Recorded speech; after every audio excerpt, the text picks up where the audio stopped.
Hello, કેમ છો વિદ્યાર્થી મિત્રો? હું છું ધ્રુવીલ સર અને જ્ઞાન જ્યોત ગ્રુપ ટ્યુશનની આ એજ્યુકેશનલ ચેનલ પર ધોરણ 8માં ભણતા દરેક વિદ્યાર્થી મિત્રો, તેમના વાલી મિત્રો અને ગુજરાતના સમગ્ર શિક્ષક મિત્રોનું હાર્દિક સ્વાગત કરું છું. હું આશા રાખું છું કે ભાગ 1 અને ભાગ 2 તમે કમ્પ્લીટ જોયો હશે, તમે ભણ્યા હશો અને પ્રશ્ન તૈયાર તમે કરી દીધો હશે. હવે હું તમારી સમક્ષ ભાગ નંબર 3 લઈને આવ્યો છું. એનું નામ છે ટેસ્ટ ટ્યુબ બેબી. પ્રશ્નમાં બહુ સરસ મજાનો પ્રશ્ન છે અને અત્યારે લેટેસ્ટ ટોપિક ઉપર આ પ્રશ્ન છે કે હું ડીપમાં સમજાવીશ. બેટા આ ચેપ્ટર હું એટલી સરસ મજાથી હું ભણાવીશ બેટા, વસ્તુ જ કઈ અલગ છે મારી પાસે આ ચેપ્ટર પાસે. ટેસ્ટ ટ્યુબ બેબી કઈ પદ્ધતિ કહેવાય? આઈવીએફ. તમે બેટા આવું સાંભળ્યું હશે કોઈ એડવર્ટાઇઝમાં, આઈવીએફ, ટેસ્ટ ટ્યુબ બેબી. કોઈ જગ્યાએ ગાયનેકોલોજીસ્ટના ડોક્ટર પાસે જાઓ છો ત્યારે લખ્યું હોય છે આઈવીએફ પદ્ધતિથી બાળકને આપણે જન્મ આપીએ છીએ. બધા તમે બોર્ડ જોયા હશો. આ એ જ પ્રશ્ન છે બેટા. કેવી રીતે પ્રોસેસ થાય છે હું ખાસ તમને આજે ડિટેલ સમજાવીશ.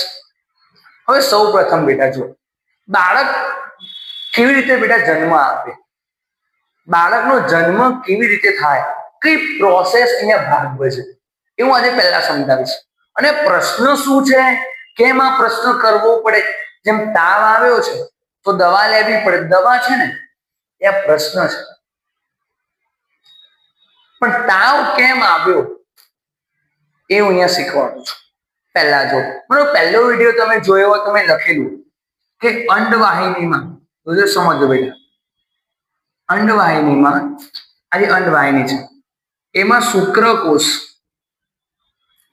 અને અંડકોષ બે ભેગા થાય, જેને આપણે શું કહીએ બેટા? ફલન કહીએ છીએ. જેને આપણે ફલન કહીએ છીએ. ફલન થાય પછી બેટા યુગ્મનજ બને. આ બધું ડિટેલમાં સમજાવો. પછી એના પછી બને બેટા ભ્રૂણ બને. શું બને? ભ્રૂણ. પછી બને બેટા ગર્ભ અને એક બાળકનો જન્મ થાય. હવે હું પહેલેથી સમજાવું છું. જો કુદરતી નેચરલ બેટા, આ આપણે આ ગર્ભાશયનો ભાગ છે, આગળનો ભાગ, એને ગ્રીવા કહેવાય. શું કહેવાય બેટા? ગ્રીવા. આ ગ્રીવામાંથી પુરુષના શુક્રકોષો, હું ખાલી એમનામ આવું દોરું છું, પુરુષના શુક્રકોષો અહીંયાથી દાખલ થાય છે. હવે શું થાય બેટા? આપણે તો કરવું છે ફલન. શુક્રકોષ તો આવી ગયા. હવે શું જોઈએ? અંડકોષ. આ અંડપીંડમાંથી અંડકોષ ઉત્પન્ન થયો. હવે જોજો આ લાઈનને થોડી ઝૂમ કરું છું. જોજો બેટા, આજે અંડવાહિની થોડી મોટી કરું છું. જોજો તમને ખબર પડે બેટા. જોજો આ જેવો શુક્રકોષ અહીંયા દાખલ થશે બેટા. જોજો આ અંડકોષ આવ્યો બેટા, આ શુક્રકોષ અહીંયાથી દાખલ થઈ જશે. અહીંયા તમારું શું થયું બેટા? ફલન. ખબર પડે છે ને બેટા? ફરીથી શુક્રકોષો અહીંયા ગ્રીવામાંથી ગર્ભાશયમાં આવ્યા, એમાંથી ક્યાં દાખલ થયા? અંડવાહિનીમાં. અંડપિંડમાંથી અંડકોષ ઉત્પન્ન થયો. એ કોના સાથે જોડાયો? અંડકોષ અને શુક્રકોષનું ફલન થયું. ફલન થયા પછી યુગ્મ. યુગ્મ કેમ બોલ્યો બેટા? કારણ કે હવે પહેલા અંડકોષ એક હતો, શુક્રકોષ એક હતો, ભેગા થઈ ગયા, બેકી સંખ્યા બની, યુગ્મન. એમાંથી ભ્રૂણ થશે. હવે આ જે બને ને બેટા, એ અહીંયા સ્થાપન થઈ જાય ગર્ભાશયની દિવાલમાં. આ જે ભ્રૂણ છે, ભ્રૂણ પછી બને ગર્ભ. આ બધાનું અહીંયા શું થાય બેટા? સ્થાપન. અને 9 મહિના પછી બાળકનો જન્મ આવે. આ સીધી પદ્ધતિ સમજાય તમને. ફરીથી શુક્રકોષ ગ્રીવામાંથી ક્યાં? ગર્ભાશય. ગર્ભાશયમાંથી શુક્રકોષ અંડવાહિનીમાં ગયા. અંડપિંડમાંથી અંડકોષ ઉત્પન્ન થયો, એ અહીંયા મરી ગયો. આ પ્રક્રિયાને કહેવાય ફલન. ફલન પછી યુગ્મન જ બને. એના પછી ભ્રૂણ, ગર્ભ અને બાળકનો જન્મ થાય. પણ બટ હવે આ પ્રશ્ન પર આવો. સાહેબ પ્રોબ્લેમ શું છે? તો આ આખો પ્રોબ્લેમ છે. કેટલીક સ્ત્રીઓ બાળક પેદા કરવા માટે સક્ષમ હોતી નથી. કેટલીક સ્ત્રીઓ બાળક પેદા કરવા માટે સક્ષમ હોતી નથી. તો શું પ્રોબ્લેમ હોય? તો હવે હું પ્રોબ્લેમ કહું છું. હવે દરેક જણ સમજો બેટા. આ આપણી અંડવાહિની હતી બેટા. અંડવાહિની હતી કે નથી? અંડવાહિની બેટા, અંડવાહિની કેવી થઈ જાય? બ્લોક. આપણ અંડવાહિની શું થઈ જાય બેટા? બંધ થઈ જાય. હવે બેટા મન કહો, શુક્રકોષ તો આવશે અહીંયાથી. હા સાહેબ. બેટા અંડકોષ પણ ઉત્પન્ન થાય, પણ શું થતું નથી? ફલન થતું નથી. મગજમાં ઉતરે છે બેટા? ફરીથી અંડવાહિની બંધ થઈ ગઈ. અંડવાહિની બંધ થઈ ગઈ. ધારો કે મન કહો તમે સુરત થી મહેસાણા જવું હોય, ભરૂચ તો નદી જ ના હોય બેટા, નર્મદા ઉપર. તમે શું કરો? સુરત થી મહેસાણા જવાનું બંધ, મહેસાણા થી સુરત આવતું બંધ થઈ. આ એવું જ છે. લોકો તો છે જ, વાહન પણ છે, વાહન ચાલે પણ છે, પણ વચ્ચેનો પુલ બંધ થઈ ગયા છે. એમ આ અંડવાહિની બંધ થઈ ગયા છે. આથી શુક્રકોષો અંડકોષ એકબીજા સાથે ભેગા થતા નથી. જો આ ના થાય તો બધી પ્રક્રિયા બંધ થઈ જાય. તો જો કેટલીક સ્ત્રીઓ બાળક પેદા કરવા માટે સક્ષમ હોતી નથી, કારણ કે આવી સ્ત્રીઓમાં અંડવાહિની બંધ હોવાથી ફલન માટે શુક્રકોષો આ અંડકોષ સાથે પહોંચી શકતા નથી.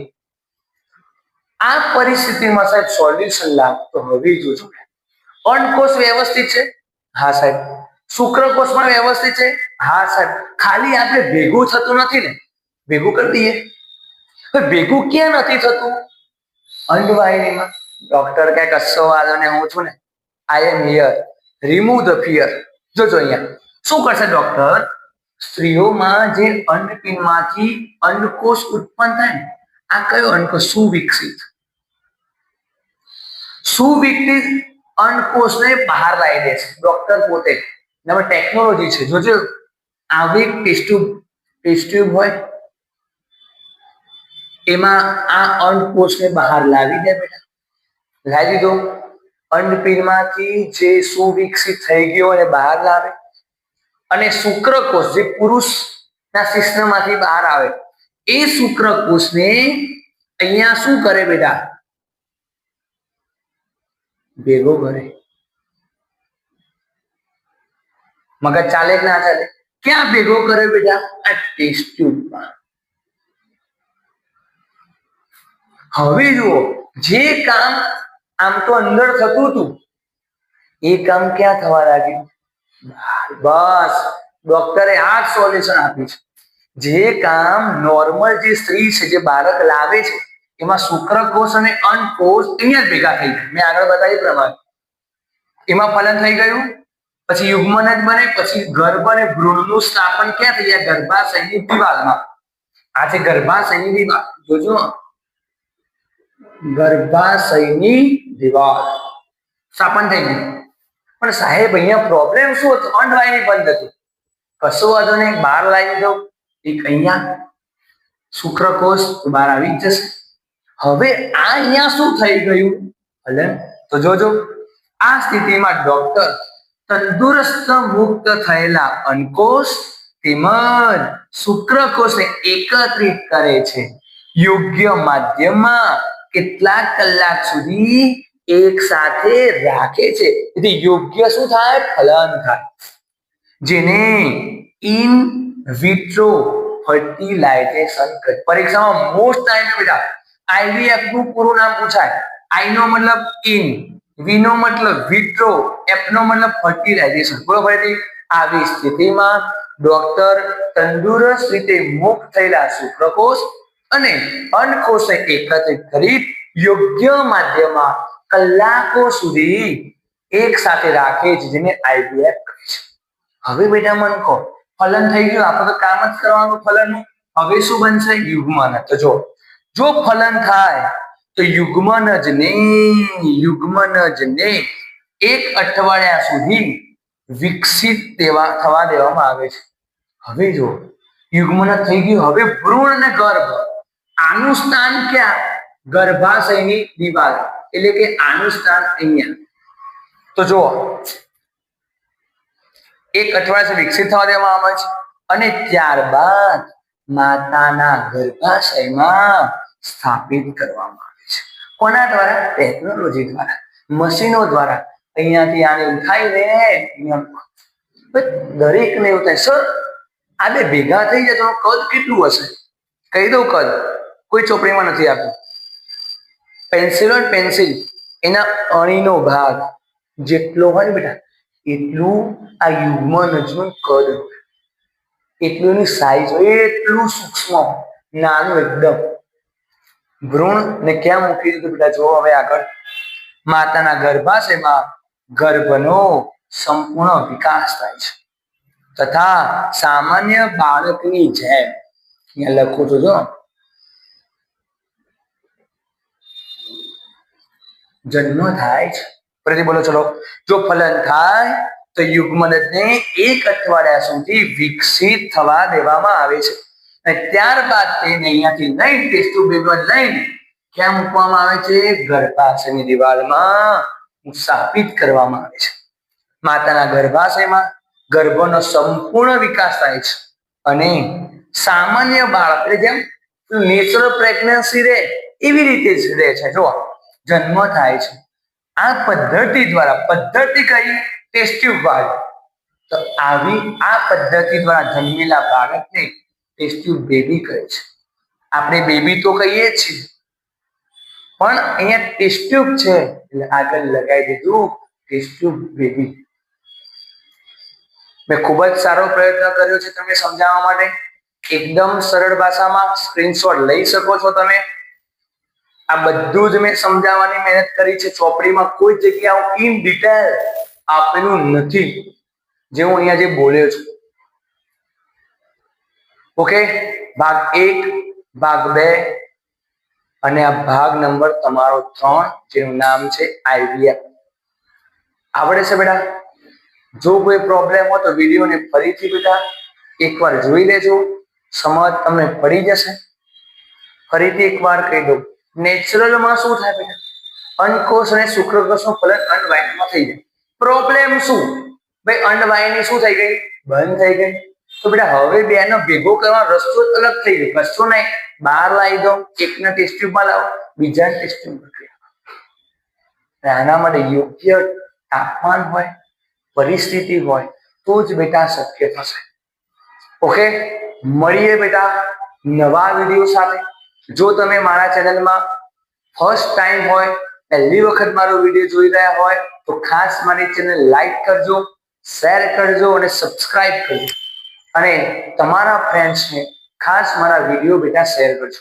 મારું ઓફલાઈન સેન્ટર ફરીથી તમને જણાવું, 143-144 ટાઈમ્સોલ કોમ્પ્લેક્સ, એટલાન્ટા શોપિંગ મોલની સામે, અલથાણ, સુરત. જો તમે મારા સેન્ટરથી 5, 7, 10 કિલોમીટરના અંતરે હોય તો હું તમને એવું જણાવીશ કે અવશ્ય મારા ઓફલાઈન સેન્ટરની મુલાકાત લો. મારી પાસે ફેસ ટુ ફેસ લાઈવ ભણવા બેટા, એમાં ભણવાની બહુ જ અલગ મજા છે.